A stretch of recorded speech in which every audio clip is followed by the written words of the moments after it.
Olá, sejam bem-vindos mais uma vez ao nosso canal de estudos e reflexões sobre a doutrina dos Espíritos. Hoje trataremos de um assunto que está no livro O Céu ou o Inferno, ou a Justiça Divina segundo o Espiritismo, que é a parte dos criminosos arrependidos. Traremos informações inéditas e a história completa do episódio do padre Jean-Louis Verger, que assassinou o arcebispo de Paris. Várias histórias estão entrelaçadas. Por que Verger tinha tanta dificuldade em aceitar um dogma novo trazido pela Igreja Católica? Por que Verger chegou ao extremo de assassinar o arcebispo de Paris? Toda essa história nós contaremos no episódio de hoje. Muito obrigado. Marie-Dominique Auguste Sibour nasceu no ano de 1792, o arcebispo de Paris. Sua administração foi marcada pelo encorajamento dos estudos eclesiásticos, pelo desejo prático de aumentar a importância das funções exercidas e pela observância de formas canônicas. Sibour fazia parte da comissão ministerial que preparou o projeto de lei de Fallot sobre educação e aumentou muito a influência do clero nas escolas.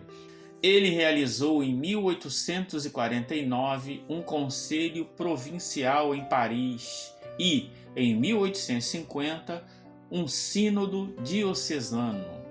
Em 1853, ele oficiou o casamento de Napoleão III, que o nomeou senador no ano anterior. Embora, em sua resposta ao Papa Pio IX, ele tenha declarado inoportuna a definição do dogma da Imaculada Conceição, ele esteve presente na promulgação do decreto e logo depois publicou solenemente em sua própria diocese. A cooperação benevolente do governo imperial permitiu suprir as necessidades da igreja pobres de sua diocese e organizar várias novas paróquias. Jean-Louis Verger, nascido em 1826, um padre católico francês, padre da Arquidiocese de Paris, filho de alfaiate, e fez bons estudos no seminário de Saint-Nicolas. À sua ordenação, ele foi anexado à paróquia de prestígio de Saint-Germain. Com uma túnica suja e um rosto escarlate, vermelho, o padre Verger se irrita com as palavras de um médico na qual ele foi consultar. Ao deixar a consulta, Verger emite essas palavras: "Um homem perigoso? Um homem perigoso? O que eu fiz para merecer essas palavras degradantes contra mim? Respeito, eu sou a vítima." No mesmo dia, em fevereiro de 1856, o padre desfilou à frente da igreja de Madeleine de Paris antes de ser preso e submetido a um exame mental. Ele ainda lembra na sua mente dos rostos assustados e escandalizados dos fiéis reunidos ao seu redor, olhando para o sinal que ele colocou na própria batina em grandes letras negras. Ele escreveu: "Estou com fome e eles não me deram comida. Estou com frio e eles não me vestiram", usando a passagem do Novo Testamento. Em suas funções paroquiais, os paroquianos reclamavam demais dele os acusavam de aterrorizá-los. E esta prática foi com tanta frequência que o próprio arcebispo de Paris teve que tomar medidas para silenciá-lo. Verger tinha um caráter obscuro, preocupante. Ele constantemente oscilava entre raiva e humildade, que muitos hoje poderiam diagnosticar com bipolar. Após os acessos de raiva repetidamente acontecido na diocese, ele é expulso. No final de 1856, depois de noites inteiras de vigília, Verger volta a Paris.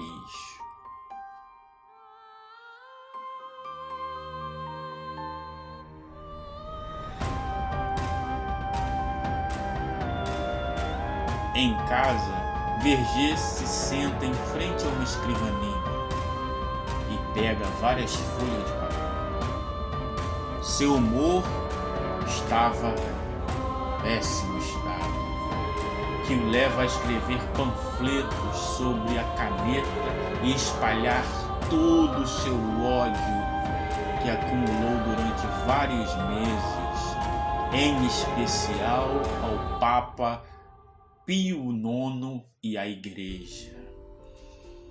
O fato dele estar suspenso das atividades e não ter nenhuma profissão fazia viver em condições precárias, porque não tinha como se sustentar. E isto, para ele, era motivo de descontar na Igreja, e suas reflexões sempre passavam em torno das questões da Igreja. Uma, em particular, o desagradava demais. Refletia Verger. Por ordem dele, devemos agora pensar que Maria, mãe de Jesus Cristo, também é uma divindade? Que lugar especial para as mulheres em nossa religião, quando nós, padres, somos privados da vantagem do casamento. Isso é um absurdo, isso me deixa furioso. Desde que foi ordenado, Verger apenas conheceu dívidas, misérias, sacerdotes avarentos. Na igreja de Saint-Germain, certa vez, em frente ao Louvre, ele pediu ao padre Legrand 500 francos para ajudá-lo a pagar uma dívida e o padre Franco se recusou.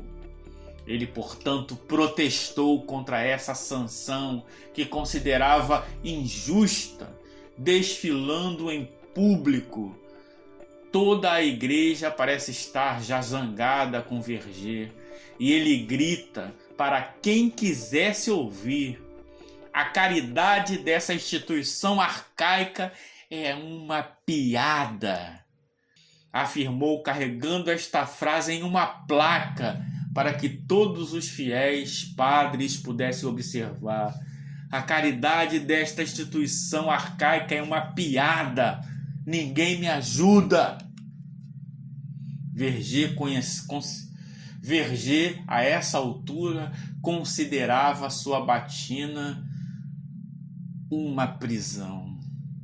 Nos últimos dias, ele não parou de criticar o destino reservado aos padres como ele. Morrer pobre, sozinho, sem a possibilidade de levar uma mulher rica como esposa. De repente, a névoa que cobria sua mente, que o impedia de respirar tranquilamente, se dissipa. Uma ideia vem com ele. Sua consciência começa a captar pensamentos e ele vê como uma revelação.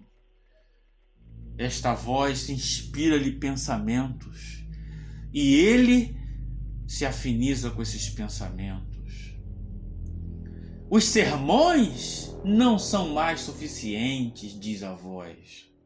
Você precisa atacar com muita intensidade para que você possa ser ouvido. Verger pensa consigo mesmo, é verdade.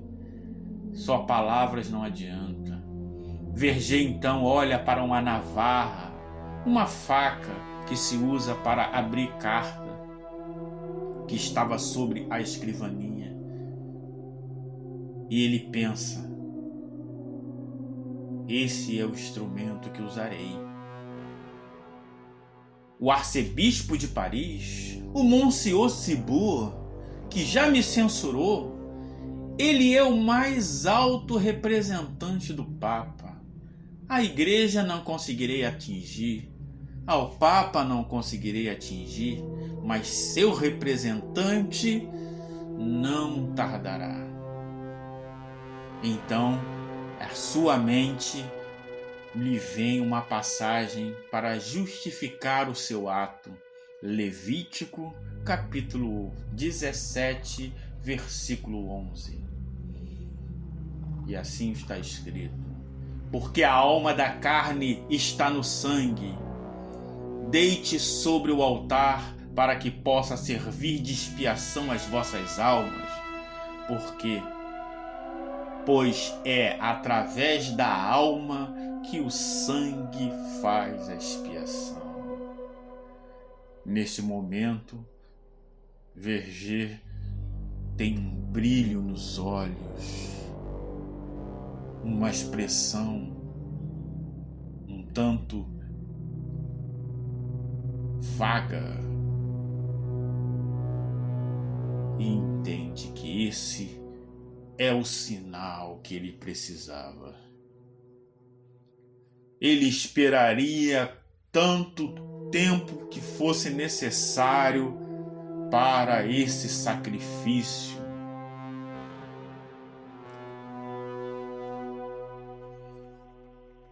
Era dia de Santa Genoveva.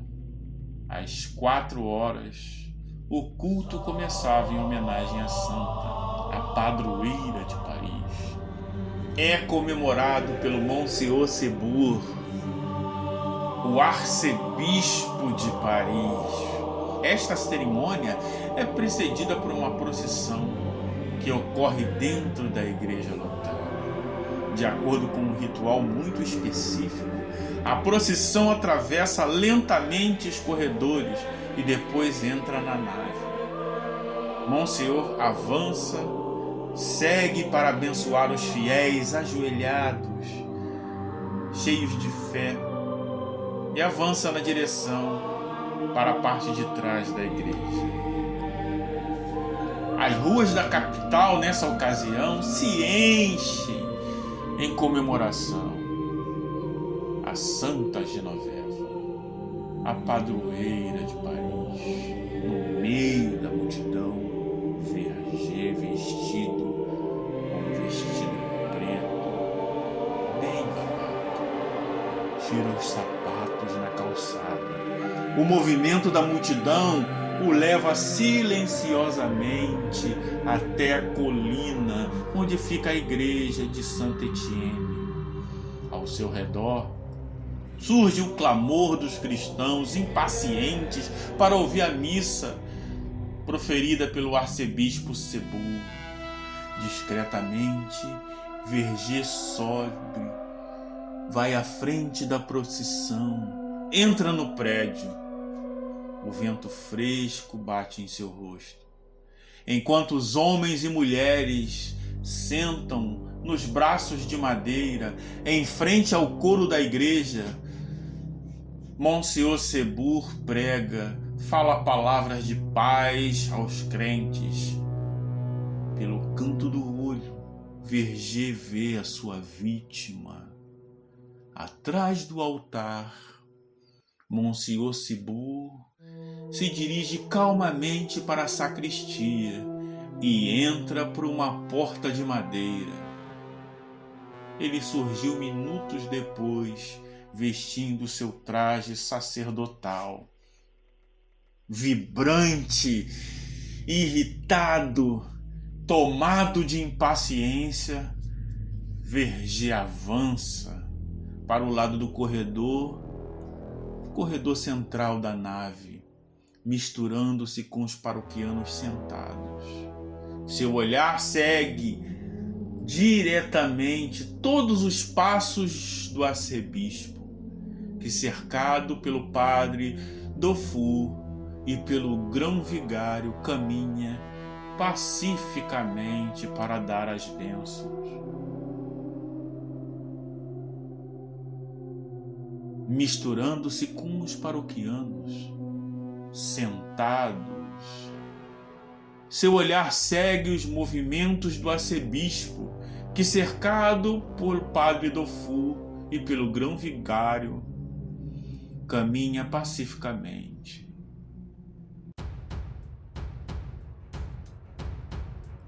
Então Vergê avança e em berros grita: sem deusas, abaixo as deusas! Sem deusas, abaixo as deusas! E agarrando a navarra escondida no fundo do bolso, Vergê pula na frente do arcebispo, correndo em sua direção. Quando o alcança, ele afastou com um braço os dois padres que cercavam Monsenhor Cibu e o agarrou pela manga, enquanto fazia girar à frente da multidão, tomada de espanto. Com um gesto grande e poderoso, Vergê empalou o padre, perfurando seu peito, seu pulmão e fazendo explodir seu coração. E Vergê gritava: sem deusas, abaixo as deusas! Leva alguns segundos para as pessoas entenderem o que está acontecendo. Então, tomado de impulso, as pessoas avançam em Vergê e conseguem dominar, deitando Vergê no chão. A toda velocidade, eles transportam o sangrento arcebispo para a direção da sacristia, enquanto um homem chama um médico. Cercado e dominado, Vergê não pode fugir. Impotente, ele testemunha de longe a agonia de Monsenhor Cibu, que acaba morrendo enquanto murmura umas palavras inaudíveis.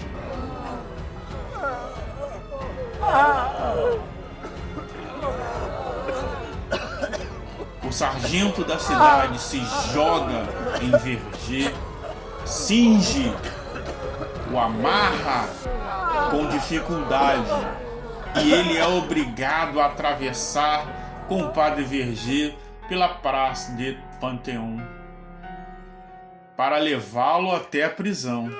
No caminho, a multidão enfurecida avança sobre Vergê e os fiéis chegam, o batem, o agridem, o lincham, mas o sargento consegue levá-lo e ele chega todo ensanguentado. Jean-Louis Vergê foi preso alguns minutos depois pelo prefeito da polícia. Ele descobre que as últimas palavras de sua vítima foram para ele: Monsenhor Cibu reclamando do assassino. Toda a sua vida, Jean-Louis Vergê só brigou com os paroquianos, seus superiores, seus padres, seus abades, seus inferiores. Todos Vergê conseguia ter. Ele era conhecido por sua natureza abjeta, pelas muitas dívidas que adquiriu e nunca pagou. Ainda reclamava daqueles que não emprestavam mais. Seus panfletos suntuosos eram conhecidos constrangia todos os fiéis. Ele escreveu contra o judiciário, ele escreveu contra o Papa. Isto lhe rendeu várias punições. A punição mais grave foi a da excomunhão, que o levou à loucura.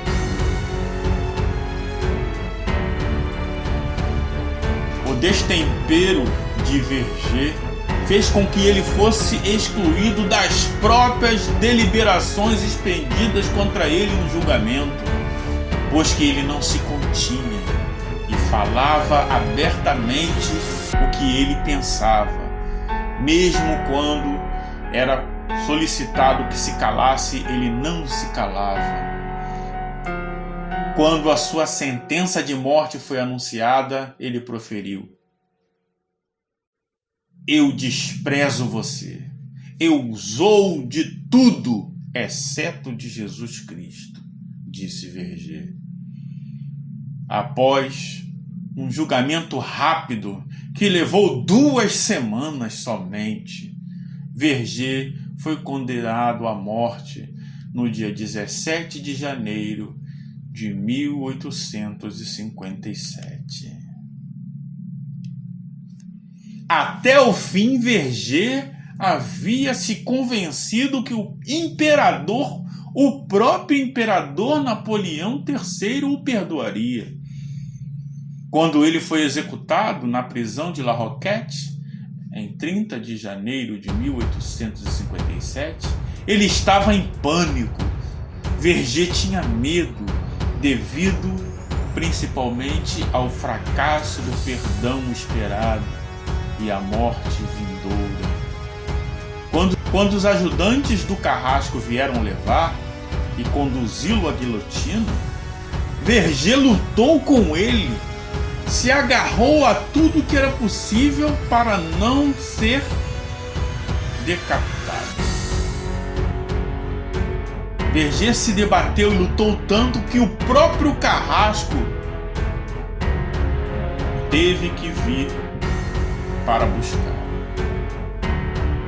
E o Carrasco, tentando chamá-lo à razão,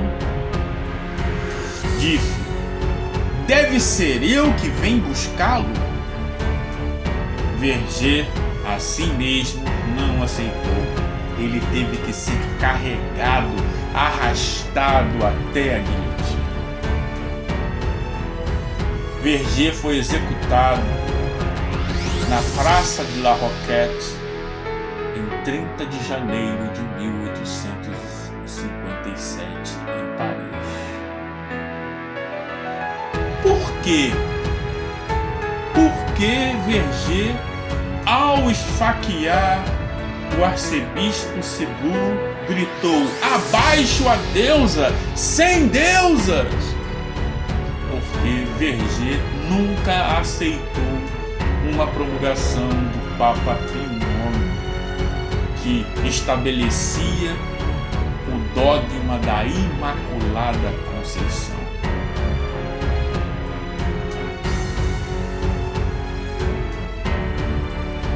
8 de dezembro de 1854. Verger não aceitava esse dogma de que Maria seria uma deusa, seria uma virgem imaculada.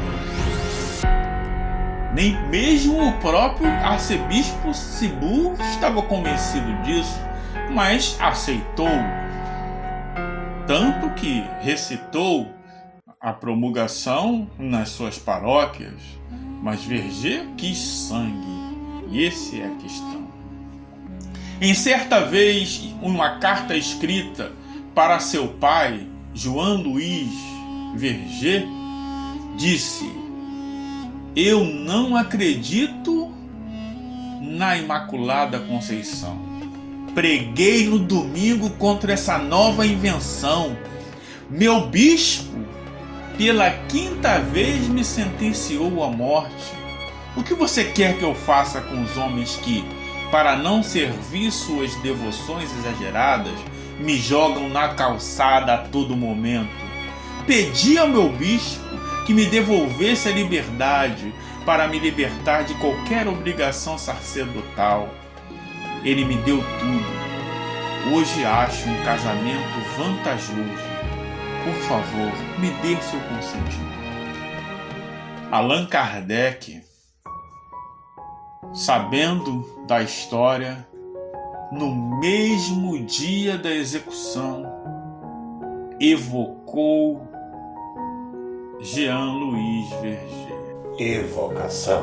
Estou ainda preso ao corpo. Então, a vossa alma não está inteiramente liberta? Não, tenho medo. Não sei. Esperai que torne a mim. Não estou morto, não é assim? Arrependei-vos do que fizestes? Fiz mal em matar, mas a isso fui levado pelo meu caráter, que não podia tolerar humilhações. Evocar-me-eis de outra vez. Por que vos retirais? Se o visse, me atemorizaria, pelo receio que me fizeste outro tanto. Mas nada tendes a temer, uma vez que a vossa alma está separada do corpo. Renunciai a qualquer inquietação, que não é razoável agora. Que quereis? Acaso sois o senhor das vossas impressões? Quanto a mim, não sei onde estou. Estou doido. Esforçai-vos por ser calmo. Não posso, porque estou louco. Espera, eu vou invocar toda a minha lucidez agora. Se orasseis, talvez pudesseis concentrar os vossos pensamentos. Intimido-me, não me atrevo a orar. Orai, que grande é a misericórdia de Deus. Oraremos convosco. Sim, eu sempre acreditei na infinita misericórdia de Deus. Compreendeis melhor agora a vossa situação? Ela é tão extraordinária que ainda não posso compreendê-la. Vedes a vossa vítima? Parece-me ouvir uma voz semelhante à sua dizendo-me: não mais te quero. Será talvez um efeito da imaginação? Estou doido, vou-lo asseguro, pois que vejo o meu corpo de um lado e a cabeça de outro, afigurando-se-me, porém, que vivo no espaço entre a terra e o que denominais céu. Sinto como o frio de uma faca preste a decepar-me o pescoço. Mas isso será talvez o terror da morte. Também me parece ver uma multidão de espíritos a rodear-me, olhando-me compadecidos, e falam-me, mas não os compreendo. Entretanto, entre esses espíritos, há talvez um cuja presença vos humilha por causa do vosso crime.